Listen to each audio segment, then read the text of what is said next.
मसीही का तमाम ये संबोधिमाल है, कैसा ही रंगो रूप है पैसा ही माल है। नमस्कार, मैं हूं शुभम शंकर। आप देख रहे हैं मनी 9। स्वागत है आपका prime time show money central में। दिन की सबसे बड़ी, सबसे जरूरी खबरों के विश्लेषण के लिए मेरे साथ स्टूडियो में मनी 9 के एडिटर अंशुमान तिवारी जी जुड़ गए हैं। सर, बहुत स्वागत है आपका। अंशुमान जी से चर्चा शुरू की जाए उससे पहले आपको बताएं आज कौन सी खबरें शामिल हैं इस शो में। तो शुरुआत करेंगे एक रोजगार बाजार की खबर के साथ। एक रिपोर्ट आई है जिसने ये बताया है कि एआई यानी आर्टिफिशियल इंटेलिजेंस नौकरियां खाएगा। तो कौन सी नौकरियां खाएगा एआई, इस पर चर्चा करेंगे। बैंकों में कैसे कम हो सरकार की हिस्सेदारी। ओईसीडी ने सुझाव दिया, कहा कि भाई सरकार को फाइनेंशियल इंस्टीट्यूशन में, बैंक में हिस्सेदारी कम करनी चाहिए। लेकिन कैसे कम हो? सरकार तो लगातार प्रयास कर रही है, सफल क्यों नहीं हो पा रही है, इसको जानेंगे। वर्ल्ड बैंक ने क्यों बढ़ाया महंगाई का अनुमान। वर्ल्ड बैंक की रिपोर्ट आई, ग्रोथ के टारगेट को बरकरार रखा लेकिन महंगाई का अनुमान बढ़ा दिया। क्यों बढ़ा दिया और क्या कहा गया इस रिपोर्ट में, जो जानना जरूरी है, ये जानेंगे। राज्यों का महंगा कर्ज पड़ेगा कितना भारी? जी हां, आपको हमें, क्योंकि राज्य सरकारें तो महंगा कर्ज ले रही हैं, उनकी कॉस्टिंग लगातार बढ़ रही है, लेकिन ये देर सवेर आपके बटुए पर, आपकी जेब पर आना है। कितना भारी पड़ेगा हमें, आपको ये जानेंगे। फूड सब्सिडी बिल पर भारत की कितनी सुनेगा WTO।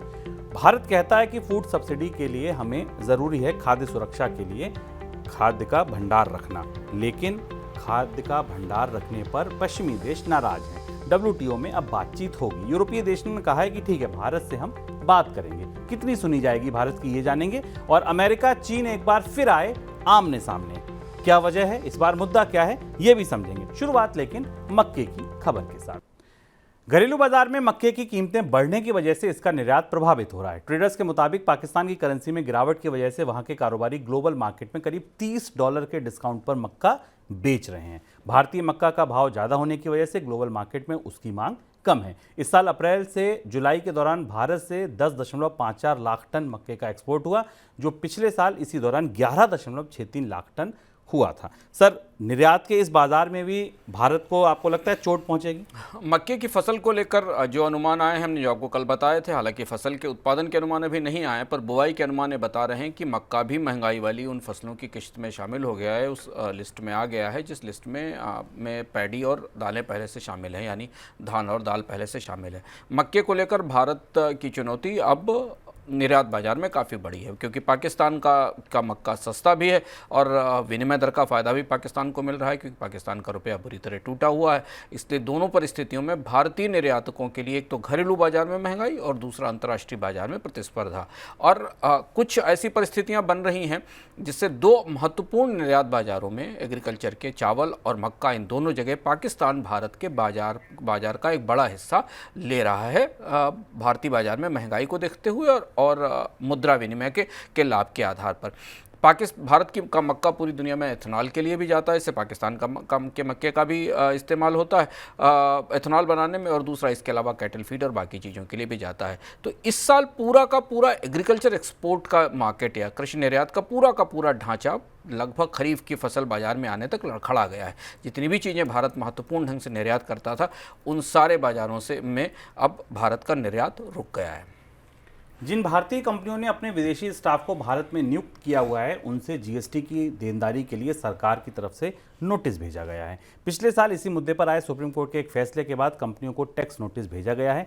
सुप्रीम कोर्ट ने पिछले साल मई में एक फैसला सुनाया था, जिसके तहत भारतीय कंपनियों की तरफ से विदेश में काम कर रहे किसी स्टाफ को अगर भारत में नियुक्त किया जाता है तो उस पर टैक्स की देनदारी बनेगी। सर, क्या असर होगा अब इस फैसले का? ये मामला था जो पिछले साल सुप्रीम कोर्ट ने अपने एक फैसले में कहा था, और इसके लिए जो इंडियन कंपनी ने डिप्यूट किया था, उसको सेकेंडेड एम्प्लॉय कहते हैं तकनीकी भाषा में। सुप्रीम कोर्ट का एक फैसला था कि उसकी जो सैलरी है और जो कोई ओवरसीज एंटिटी भारत की कोई कंपनी या विदेश में काम करने वाली कंपनी उसकी सैलरी को रिम्बर्स करती है, इसे एक किस्म का सेवा भुगतान माना जाएगा, इसे एक किस्म की सर्विस मानी जाएगी। ये बात 2022 का फैसला था। इस फैसले के आधार पर अब जीएसटी काउंसिल इन सारे भुगतानों पर जीएसटी के नोटिस भेज रही है। इनमें खासतौर से वो कंपनियां और उन कंपनियों के कर्मचारी इस नियम के दायरे में आएंगे जिनके कर्मचारी या तो विदेश में काम कर रहे हैं और उन्हें भारत से तनख्वाह भेजी जाती है, उनकी विदेश की शाखाओं के कर्मचारी भारत में काम कर रहे हैं और उन्हें तनख्वाहें दी जाती हैं। टेक्नोलॉजी सेक्टर में आर्टिफिशियल इंटेलिजेंस यानी एआई की वजह से नौकरियां जाने का खतरा बढ़ रहा है। एचआर फर्म माइकल पेज का कहना है कि टेक्नोलॉजी सेक्टर में फ्रेशर्स जो काम करते हैं उसमें करीब 20% नौकरियां आर्टिफिशियल इंटेलिजेंस की वजह से जा सकती हैं। सर, किस तरह की नौकरियां होंगी, किस तरीके का ये रोजगार होगा जिस पर सबसे ज़्यादा चोट पड़ेगी? ये पूरा साल, और अगर पिछला साल आप देखें, पिछले साल मार्च से लेकर अभी तक अगर भारत में आईटी सेक्टर में हायरिंग या नौकरियों के पूरे घटनाक्रम को देखा जाए तो स्पष्ट रूप से आपको दिखाई पड़ेगा कि भारत की जो प्रमुख आईटी कंपनियां हैं, चाहे वो टाटा कंसल्टेंसी हो, इन्फोसिस हो, HCL हो, विप्रो हो, माइंडट्री हो, L&T सर्विसेज हो, इन सब ने अपने यहाँ हायरिंग में कटौती की और घोषित रूप से कटौती की है, ये घोषणा की गई है। इसके अलावा पूरी दुनिया में जो आईटी कंपनियां हैं उन्होंने भी अपने यहाँ नौकरियों में कटौती की और उसकी वजह बड़ी स्पष्ट है कि आर्टिफिशियल इंटेलिजेंस से होने वाले काम जो काम अब आम कर्मचारी करते थे उन्हें आर्टिफिशियल इंटेलिजेंस सिस्टम्स को दिया जा रहा है। इसमें सबसे ज़्यादा कटौती हो रही है निचले लेवल की नौकरियों में, जहाँ स्ट्रेटजी इन्वॉल्व नहीं है, जहाँ एग्जीक्यूशन इन्वॉल्व है, जहाँ डेटा का या रिसर्च इन्वॉल्व है। इन सारे मामलों में जहाँ पर नए यंग फ्रेशर्स जो इंस्टीट्यूट से निकलते थे और यूनिवर्सिटी से निकल कर काम पाते थे, इन कामों को AI ने अपने जगह ले लिया है। और इतनी तेज़ी से पिछले 6 महीने के भीतर पूरी दुनिया के बिजनेस प्रोसेसेस में आर्टिफिशियल इंटेलिजेंस का प्रवेश हुआ है कि अभी ये कहना मुश्किल है कि ये असर कितना और गहरा होगा। पेज का ये अध्ययन बता रहा है कि करीब 20% के आसपास की कटौती होगी, लेकिन मैकेंजी और बाकी कंपनियों के अध्ययनों का कहना है कि एक बार निचले स्तर की बिजनेस प्रोसेसेस में AI के एस्टेब्लिश होने के बाद इसे अप स्केल करके ऊपर के स्तर पर ले जाने में भी ज़्यादा समय नहीं लगेगा। तो यानी वो सूचना तकनीक जिसने दुनिया में सबसे ज़्यादा रोजगार दिया था, उसी सूचना तकनीक ने अपने आप को आधुनिक करने के लिए अब रोजगारों को ख़त्म करने के सबसे बड़े अभियान पर काम शुरू किया है। तात्कालिक तौर पर भारत की सभी IT कंपनियों में हायरिंग में गिरावट इसका सबूत है। विकसित देशों के संगठन OECD ने भारत से कहा है कि फाइनेंशियल सेक्टर की ढांचागत सुधारों के लिए सरकार को सभी सरकारी बैंकों और इंश्योरेंस कंपनियों में अपनी हिस्सेदारी घटाने की ज़रूरत है। कोई नई बात नहीं कही, इसके प्रयास भी सरकार लगातार कर रही है लेकिन सफल नहीं हो रही है। OECD ने यह भी कहा कि सरकार को फाइनेंशियल सेक्टर में प्रत्यक्ष विदेशी निवेश की शर्तों को आसान करना चाहिए। सर, सफल होती क्यों नहीं है सरकार? इस मोर्चे पर लगातार प्रयास भी किए जा रहे हैं लेकिन कोई रिजल्ट नहीं मिलते। ये पिछले 2-3 साल का सबसे महत्वपूर्ण हिस्सा था जहां सरकार को कहीं कोई सफलता नहीं मिली। अगर आप हर बजट में देखें, प्राइवेटाइजेशन की घोषणाओं को लेकर यह था कि 4 बैंकों का निजीकरण किया जाएगा, फिर 3 सरकारी बीमा कंपनियों में हिस्सेदारी बेची जाएगी, बैंकों के विलय और मर्जर किए जाएंगे। बहुत काफ़ी बड़ी बड़ी चर्चाएँ और काफ़ी बड़ी घोषणाएँ पिछले 2-3 साल में हुई हैं, लेकिन पूर्ण बहुमत की सरकार होने के बाद भी वो राजनीतिक इच्छा शक्ति या वो व्यवस्था नहीं बनती दिखाई दी जिससे इन वित्तीय क्षेत्र के सुधारों को मुकाम तक पहुंचाया जा सके। तैयारी यहाँ तक थी कि RBI ने कह दिया था कि भारत में स्ट्रक्चरली या स्ट्रेटेजिकली इंपॉर्टेंट बैंक्स का नाम क्या क्या है वो स्पष्ट कर दिया गया था। छोटे बैंकों को मर्ज करने की बात थी, लेकिन ये सारे प्रस्ताव आगे पीछे होते रहे। पहले बिल लाया गया संसद में, फिर उसे वापस ले लिया गया।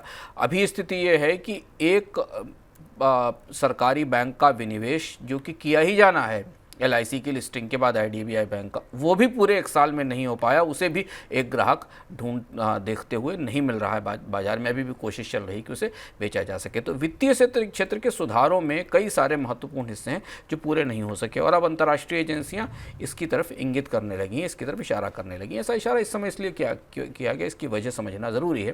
जैसे हमने कहा, बातें हर बार कही जाती।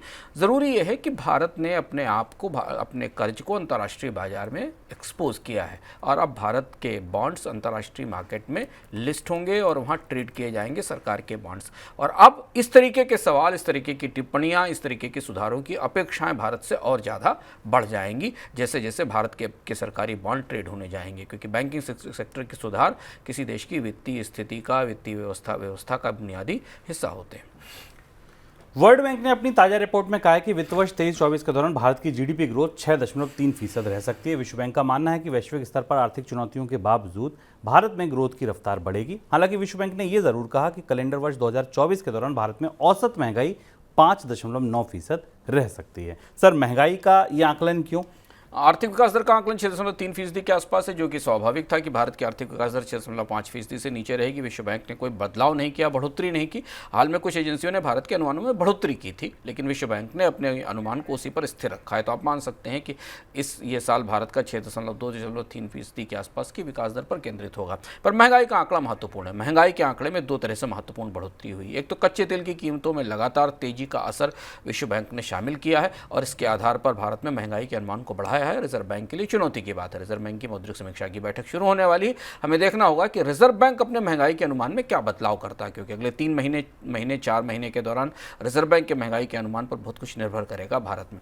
तो एक तो विश्व बैंक और दुनिया की बाकी अर्थव्यवस्था एजेंसियों को लग रहा है कि दुनिया की बाकी देशों की तरह भारत में भी महंगाई बढ़ती रहेगी। खाद्य महंगाई पहले से ही मौजूद है। ये एक महत्वपूर्ण स्ट्रक्चरल चैलेंज है। दूसरी बात, वर्ल्ड बैंक ने कहा है कि धीमे धीमे भारतीय अर्थव्यवस्था में प्राइवेट कंजम्पशन की ग्रोथ दिखाई देगी आने वाले समय में महंगाई के बावजूद, और इसीलिए भारत 6.3% की अपनी आर्थिक विकास दर को बरकरार रखने में शायद कामयाब होगा। सर, रिपोर्ट में और कोई खास बात जिस पर गौर करना जरूरी है? रिपोर्ट में एक बेहद महत्वपूर्ण बात कही, जो कि भारत के भविष्य की दृष्टि से, भारत के भविष्य के विकास के लिए काफ़ी ज़रूरी है जानना। विश्व बैंक ने कहा है कि अगर भारत को 2047 तक विकसित देश बनना है, जिसका सपना या जिस पर चर्चा लगातार होती रही, पहले $5 ट्रिलियन इकॉनमी की चर्चा हुई, फिर भारत को विकसित से विकासशील देश बनाने की बात हुई। विश्व बैंक ने इसके लिए जो लक्ष्य दिया है भारत को, वो काफ़ी चुनौतीपूर्ण है। विश्व बैंक का कहना है कि भारतीय अर्थव्यवस्था को हर साल कम से कम 8% की आर्थिक विकास दर हासिल करनी होगी। ये आकलन विश्व बैंक का कुछ महीने पहले 7.6% का था।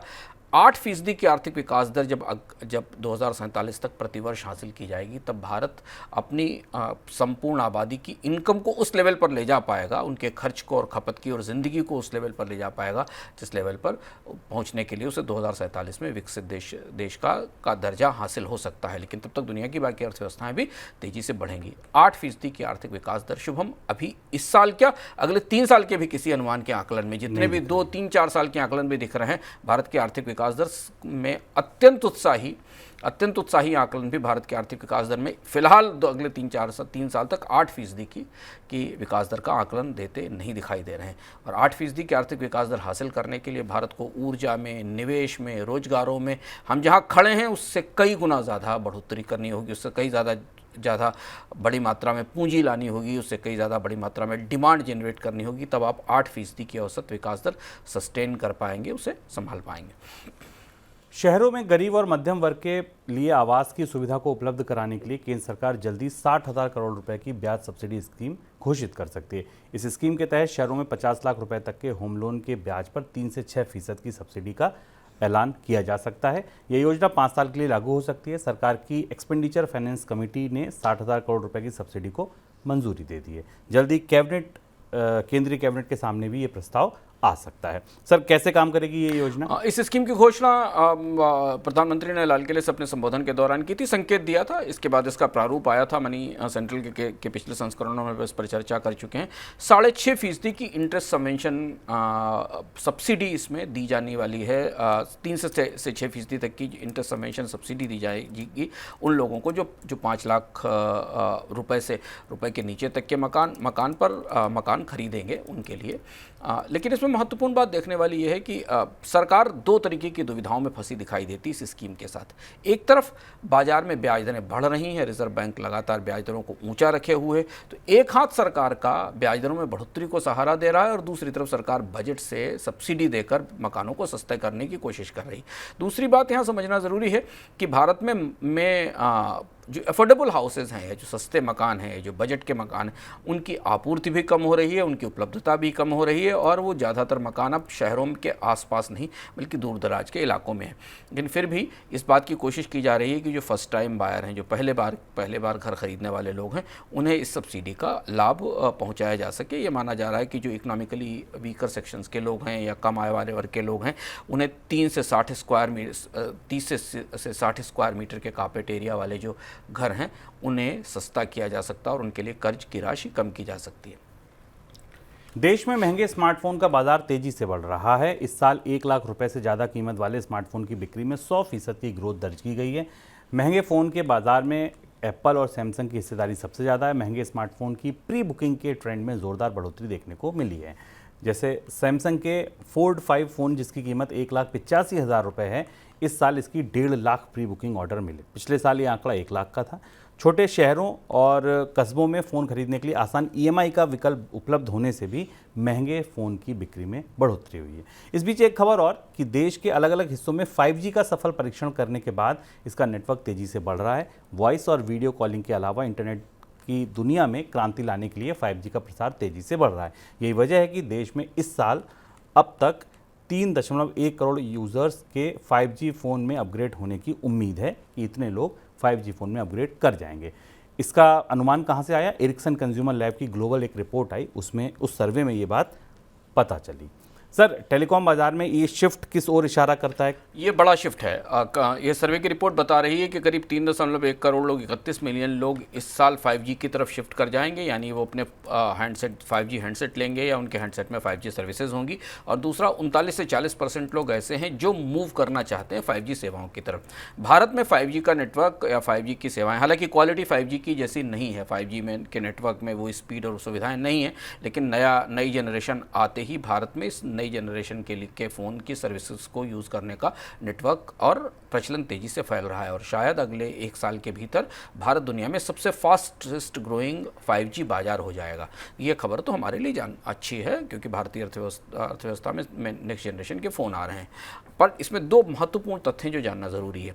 पहली चीज़ तो ये कि 5G फ़ोन के ग्रोथ के साथ अब स्पष्ट रूप से भारतीय बाजार में डुओपोली स्थापित हो जाएगी, क्योंकि जैसे जैसे अधिकांश लोग 4G नेटवर्क छोड़कर 5G की तरफ जाने में जा रहे हैं या जाने की तैयारी करेंगे, वैसे वैसे भारत में केवल 2 ही कंपनियां होंगी जो 5G सेवाएं पूरे देश में पैन इंडिया दे पा रही होंगी, एयरटेल और जियो। और इस बाजार से उससे वोडाफोन या बाकी कंपनियों के बाजार में खड़े होने की अब गुंजाइश नहीं दिखाई देती। तो देश का जो प्रीमियम मार्केट है, जो 5G मार्केट है, वो जहाँ पर सबसे ज़्यादा रेवेन्यूज़ भी आ रहे हैं और नए लोग भी आ रहे हैं, जहाँ सबसे ज़्यादा हैंडसेट भी आएंगे, वो पूरा बाजार डुओपोली में 2 कंपनियों के नियंत्रण में हो जाएगा। दूसरी और महत्वपूर्ण बात है कि 5G तक आते आते टेलीकॉम कंपनियां सब्सिडी पर सस्ती सेवा देने की अपनी रणनीति पीछे छोड़ चुकी हैं, और अब यहां से भारत में 5G सेवा का प्रयोग बढ़ने के साथ टेलीकॉम की दरों में निरंतर बढ़ोतरी भी होगी, क्योंकि ये हाई स्पीड सेवा है और कंपनियों को स्पेक्ट्रम पर और नेटवर्क पर काफ़ी पैसा खर्च करना पड़ा है। तो अब 5G उपलब्ध होगा, लेकिन 5G के साथ टेलीकॉम दरों में नियमित बढ़ोतरी होती रहेगी। इसकी शुरुआत पिछले 2 साल में हो गई है, जब हमने 5G के लॉन्च से पहले ही भारत में टेलीकॉम टैरिफ में और दरों में लगातार बढ़ोतरी देखी थी। देश के सबसे बड़े निजी बैंक HDFC ने अपने रिटेल लोन के कारोबार को अलग कर दिया है। रिटेल लोन कारोबार को मॉर्गेज और नॉन मॉर्गेज विभागों में तोड़ा गया है। ये डिवीज़न 1 अक्टूबर से लागू हो गया है। बैंक के मुख्य कार्यकारी अधिकारी शशिधर जगदीशन ने कार्यभार संभालने के बाद बैंक में ये पहला बड़ा बदलाव किया है।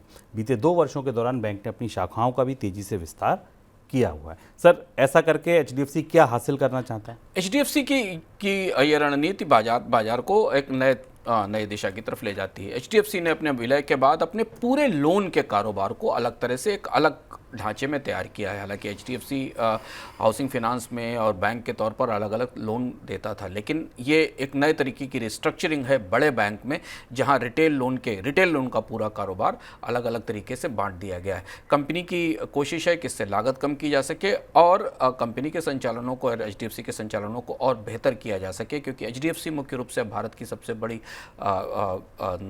NBFC भी है, सबसे प्रमुख बैंकों में भी है, जहां उसके पास रिटेल पोर्टफोलियो काफ़ी बड़ा है, जबकि इंडस्ट्रियल पोर्टफोलियो और उद्योगों को लेने वाले लोन वाले बाजार की संख्या सीमित है। तो नई रिस्ट्रक्चरिंग देखने वाली होगी कि HDFC बैंक अपनी ब्रांचेस का अपने ढांचे के तहत आने वाले समय में रिटेल लोन बाजार में कितनी और बड़ी प्रतिस्पर्धा दे पाता है। आगे बढ़ते हैं दिन की सबसे बड़ी खबरों की तरफ।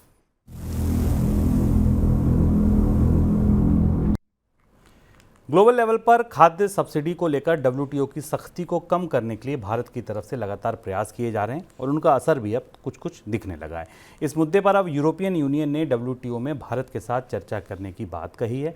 भारत में खाद्य सब्सिडी को लेकर WTO के कई देश आपत्ति जताते हैं, जबकि भारत हमेशा ये तर्क देता है कि बड़ी आबादी को खाद्य सुरक्षा देने के लिए फूड सब्सिडी ज़रूरी है। सर, कितना आसान होगा भारत के लिए इन देशों को, पश्चिमी देशों को मना पाना? फूड सब्सिडी पर चर्चाओं का या विवादों का पिटारा या पेंडोरास बॉक्स फिर खुल गया है और ये ऐसे मौके पर खुला है जब पूरी दुनिया में अनाज की कीमतें बढ़ी हुई हैं, भारत से निर्यात रुका हुआ है और अंतर्राष्ट्रीय स्तर पर दुनिया के देश भारत के खाद्य निर्यात को वापस खोलने के लिए दबाव बना रहे हैं। माजरा ये है कि WTO में भारत और विकासशील देशों ने ये मांग उठाई है WTO की एग्रीकल्चर कमेटी के सामने कि फूड के लिए जो सब्सिडी का पैमाना है उसे बदला जाए। पैमाना ये है कि जो भी सब्सिडी जो प्रोडक्शन वैल्यू होती है किसी क्रॉप की, उसके अधिकतम 10% तक की लागत की सब्सिडी दी जा सकती है। ये पैमाना WTO ने दुनिया में जब कृषि की वार्ताएं हुई थी और WTO की कृषि की वार्ताओं से जो समझौता निकला था उसमें ये शर्त लगाई गई थी। अब Bharat, Indonesia, Egypt, south Africa, Nigeria अलग अलग तौर पर भी और ये करीब 80 डेवलपिंग देशों की एक पूरी ग्रुपिंग है, एक पूरा समूह है जो WTO में पर यह दबाव बना रहा है कि इस 10% की कैपिंग को हटाया जाए क्योंकि उत्पादन की लागत बढ़ चुकी है और उन्हें अपनी खाद्य सुरक्षा को सुरक्षित करने के लिए ज़्यादा सब्सिडी की ज़रूरत है। अब यहाँ दुविधा ये है कि विकासशील देशों का या विकसित देशों का विकासशील देशों के खिलाफ जो दबाव है WTO में वो ये है कि सब्सिडी और भंडार दोनों एक साथ नहीं चल सकते। उनका मानना है कि अगर अनाज भंडार बनाए जा रहे हैं तो सब्सिडी में कमी की जानी चाहिए क्योंकि इससे दुनिया में ट्रेड का और एग्रीकल्चर ट्रेड का बाजार प्रभावित होता है। मामला थोड़ा गरमाया हुआ है।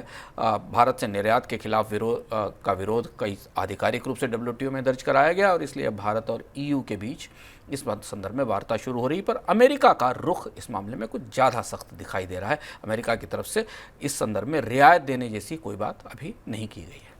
खर्च चलाने के लिए राज्य जो कर्ज उठा रहे हैं उस पर लगने वाला ब्याज लगातार बढ़ रहा है। दिसंबर तिमाही की पहली बॉन्ड नीलामी में राज्यों के लिए कर्ज की लागत 10 बेसिस पॉइंट बढ़ गई है। ये दर बढ़कर अब 7.56% हो गई है, जो 23 हफ्तों का ऊपरी स्तर है। पहली नीलामी में 14 राज्यों ने बॉन्ड बिक्री के जरिए करीब 22,500 करोड़ रुपए जुटाए हैं।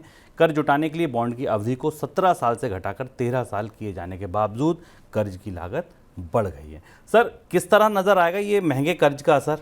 हाँ, एक हफ्ते में स्प्रेड 7.46 से 7.56 हो गया। ये हमें दिखा रहा है कि बाजार में कर्ज की लागत कितनी तेजी से बढ़ी है। केंद्र सरकार और राज्य सरकारों के कर्ज के स्वभाव और प्रकृति में बड़ा फर्क है। केंद्र सरकार को कर्ज देने के लिए बैंक उत्सुक रहते हैं, लालायित रहते हैं और केंद्र सरकार के सॉवरेन कर्ज पर ब्याज दरें आमतौर पर कम होती हैं, जहाँ जो रेपो रेट से थोड़ा ऊपर होती हैं या रेपो रेट के आसपास होती हैं।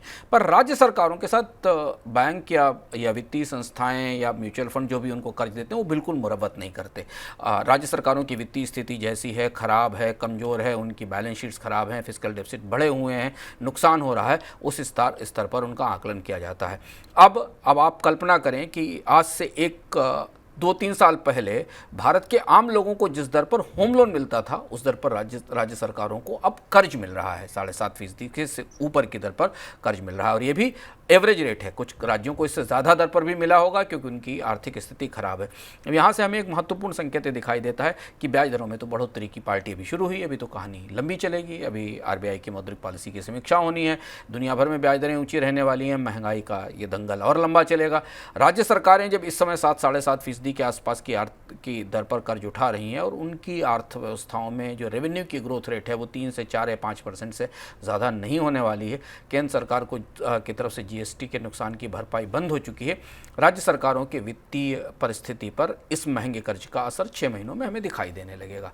नतीजतन हमें दिखाई देगा कि राज्य सरकारें अपने यहाँ दरें बढ़ाएंगी, अपने यहाँ कई सारी सेवाएं जिन पर वो टैक्स लगा सकती हैं उन पर टैक्स लगाएंगी और बिजली और बाकी जो सेवाएं हैं उन पर भी फीस बढ़ाई जाएगी। इस बात की संभावना दिखाई दे रही है। दूसरी बात ये कि महंगा कर्ज राज्य सरकारों के लिए लंबे समय की कर्ज देनदारी को और ज़्यादा बढ़ा देता है क्योंकि पुराने कर्ज की देनदारी तो सर पर खड़ी होती, नया कर्ज और महंगा होता जाता है और ये एक चिंताजनक पहलू है।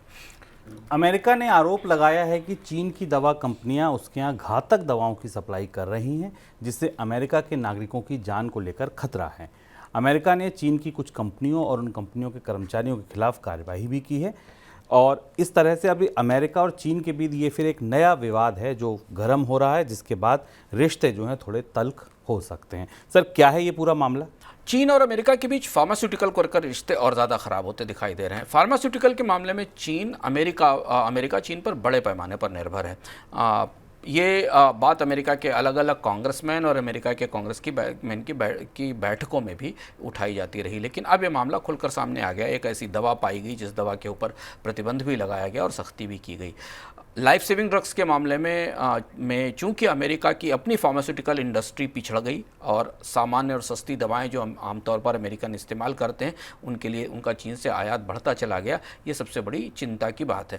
अब जाकर जब रिश्ते इतने ख़राब हैं कि चीन ने मिनरल्स की एक्सपोर्ट पर रोक लगा दी है, सेमीकंडक्टर को लेकर दोनों देशों के बीच एक दूसरे के खिलाफ प्रतिद्वंदी कार्रवाई हो रही है, तो अमेरिका को ये सच स्वीकार करना पड़ रहा है कि उसकी अपनी फार्मास्यूटिकल इंडस्ट्री इतनी मजबूत नहीं है कि वो चीन से आने वाली सस्ती दवाओं का मुकाबला कर सके। सर फिर अगर इतनी निर्भरता है तो ये प्रतिबंध लगाना, सैंक्शंस लगाना, जो ये बातें चल रही हैं, कितना आसान होगा ये? बड़ा मुश्किल है। भारत के संदर्भ में भी लगभग वैसी स्थिति है। आपको याद होगा हमने एक इकोनॉमिकम में विस्तार से आपको बताया था, पीएलआई की समीक्षा के दौरान जो पता चला था कि भारत की निर्भरता भी चीन पर लाइफ सेविंग ड्रग्स पर बहुत ज़्यादा है। ठीक लगभग वैसी स्थिति अमेरिका की अर्थव्यवस्था की भी। अमेरिका की अर्थव्यवस्था में सस्ते एपीआई के सहारे, सस्ते कच्चे माल के सहारे जो वर्ल्ड की फार्मेसी है चीन, वो अंदर बैठ गई है। अमेरिकन कांग्रेसमैन ने हाल फिलहाल में जुलाई में अपनी एक रिपोर्ट में कहा भी था कि चीन की स्थिति ये है कि उसने अपनी जो घरेलू मैन्युफैक्चरिंग थी जो कभी होती थी 90 और 2000 के दशक में, उसको बंद कर दिया या वो प्लांट्स बंद हो गए और जो सस्ती दवाएं थी जिनकी ज़रूरत होती थी वो चीन से आयात होने लगी। यहाँ तक कि ये भी आरोप लगाया गया कि कोविड के दौरान जिन मास्क्स की डिलीवरी हुई थी चाइना में, अमेरिका में, वो भी जो मास्क वहाँ के अमेरिकी सरकार के अधिकारियों ने पहन रखे थे, वो भी वहाँ मास्क चाइना में ही बने हुए थे, चीन से बनकर आए थे। पर चीन की फार्मास्यूटिकल इंडस्ट्री ने अपने आप को पूरी दुनिया में इतनी तेज़ी से स्थापित किया है और दवाएं चूँकि एक सेंसिटिव और महत्वपूर्ण उत्पाद हैं, तो शुभम प्रतिबंध लगाना इतना आसान नहीं होगा चीन के लिए भी या दुनिया के किसी भी देश के लिए कि दवाओं की आपूर्ति रोकी जा सके। लेकिन ये मामला अब थोड़ा तूल पकड़ता दिखाई दे रहा है। G7 देशों की तरफ से रूसी कच्चे तेल के भाव पर कैपिंग के बावजूद भारत की अधिकतर तेल कंपनियां रूस से बड़ी मात्रा में कच्चे तेल का आयात कर रही हैं। खासकर भारत की सरकारी कंपनियां। भारत की सरकारी तेल कंपनियों ने रूस से तेल का आयात बढ़ाया है, जिस वजह से भारत के कुल तेल आयात में रूसी कच्चे तेल की हिस्सेदारी बढ़कर 38% हो गई है। सितंबर के दौरान भारतीय कंपनियों ने रूस से रोजाना 15.7 लाख बैरल कच्चे तेल का इंपोर्ट किया। भारतीय तेल कंपनियां रूस से खरीदे तेल को रिफाइन करके यूरोप बेच रही हैं, जिस वजह से भारत से यूरोप को निर्यात में बढ़ोतरी हुई है। सितंबर के दौरान भारत से यूरोप को रोजाना 3.33 लाख बैरल डीजल का एक्सपोर्ट हुआ है। इस बीच पेट्रोलियम मंत्री हरदीप पुरी ने ओपेक देशों से तेल उत्पादन को बढ़ाने की मांग रखी है। सर, कच्चे तेल के आयात को लेकर अब भारत की रणनीति किस दिशा में जाती दिख रही है?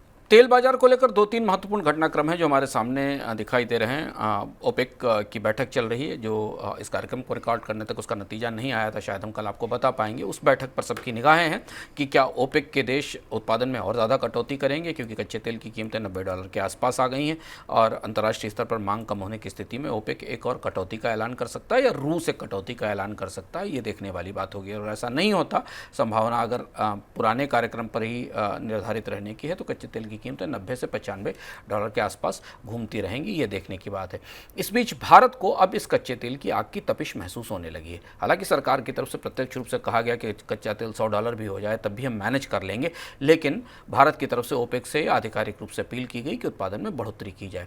तपिश इसलिए महसूस होने लगी कि चुनाव सामने है, ज़रूरत है कि कच्चे तेल भारत में पेट्रोल डीजल की कीमतों में कम करने की, ताकि बढ़ती हुई महंगाई को कहीं से तो थोड़ा सा रोकने की राह खुल सके। लेकिन अब कच्चा तेल $90-95 के आसपास है और अगर 90-92 में रहता भी है तो भारत के रुपए की कमजोरी के बाद वो उतना ही होगा उसी स्थिति में होगा जितना कि वो $95-96 पर बैरल के आसपास था, क्योंकि रुपया कमज़ोर है।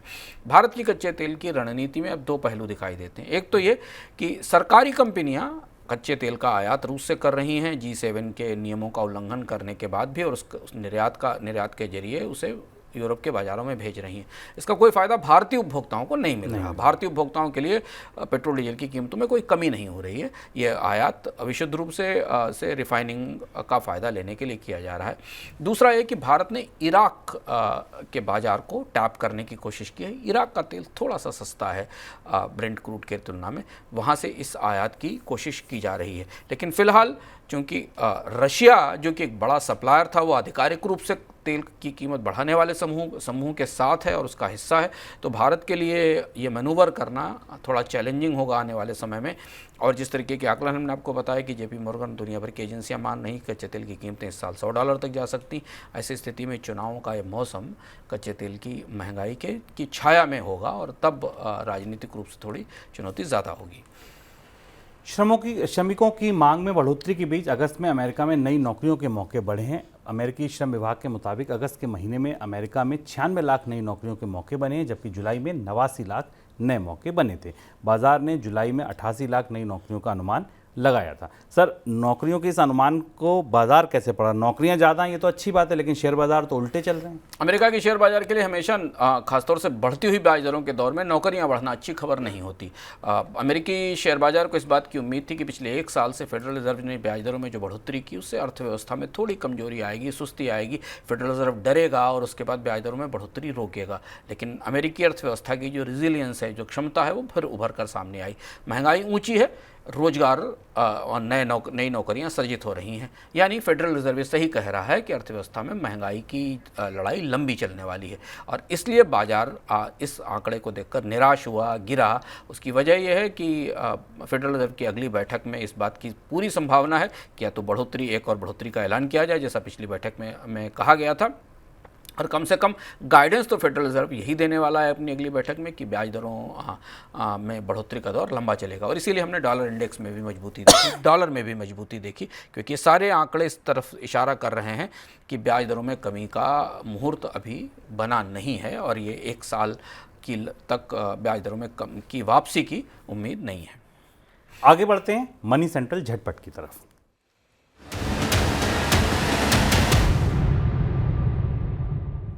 चालू वित्त वर्ष के अंत तक वेदांता लिमिटेड अपनी स्टील संपत्तियों की बिक्री पूरा कर लेगी। कंपनी ने अपने स्टील और स्टील कच्चे माल के कारोबार की समीक्षा को शुरू कर दिया है। वेदांता समूह अपने मुख्य माइनिंग बिजनेस पर ध्यान केंद्रित करने के लिए स्टील बिजनेस को बेचने की कोशिश कर रहा है। वेदांता रिसोर्सेज रेटिंग में गिरावट और अपने कर्ज दायित्वों को पूरा करने की चिंताओं की वजह से पैसा जुटाने के लिए संघर्ष कर रही है। मार्केट रेगुलेटर सेबी ने बाजार के निवेशकों के निधन के बाद उनकी सूचना और सत्यापन को लेकर नई व्यवस्था लागू की है। ये केवाईसी एजेंसी के जरिए होगा। इसके साथ ही सेबी के नए नियम बनाए गए हैं, जिनके तहत सेबी के दायरे में आने वाली इकाइयों को ये व्यवस्था लागू करनी होगी। सेबी ने कहा है कि नई व्यवस्था 1 जनवरी 2024 से अमल में आ जाएगी। डेथ सर्टिफिकेट देना होगा उस इन्वेस्टर का जिसका निधन हुआ है, उसका सत्यापन के बाद ही आगे प्रोसेस बढ़ाया जाएगा। ट्विटर के बाद अब मेटा भी अपनी सेवाओं के लिए पैसा वसूलने जा रही है। मेटा ने यूरोप में यूजर्स के लिए नया विकल्प पेश किया है, जिसके तहत यूजर्स अगर बिना विज्ञापन के फेसबुक और इंस्टा पर सेवाओं का इस्तेमाल करना चाहते हैं तो उन्हें हर महीने $14 का शुल्क चुकाना पड़ेगा। इससे पहले ट्विटर, जो अब एक्स हो गया है, उसने दुनिया भर में ब्लूटिक के लिए यूजर से शुल्क वसूलना शुरू कर दिया था। चर्चाएं ये भी थी कि गैर ब्लूटिक वाली यूजर से भी शुल्क वसूला जाएगा।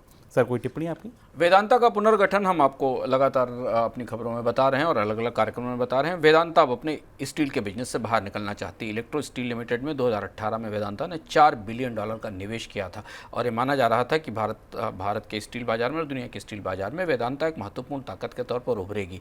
पर जो कर्ज में लदी हुई वेदांता को अब इस बिजनेस को बेचने की कोशिश करनी पड़ रही। इस बात की संभावना ये है कि ये बिजनेस को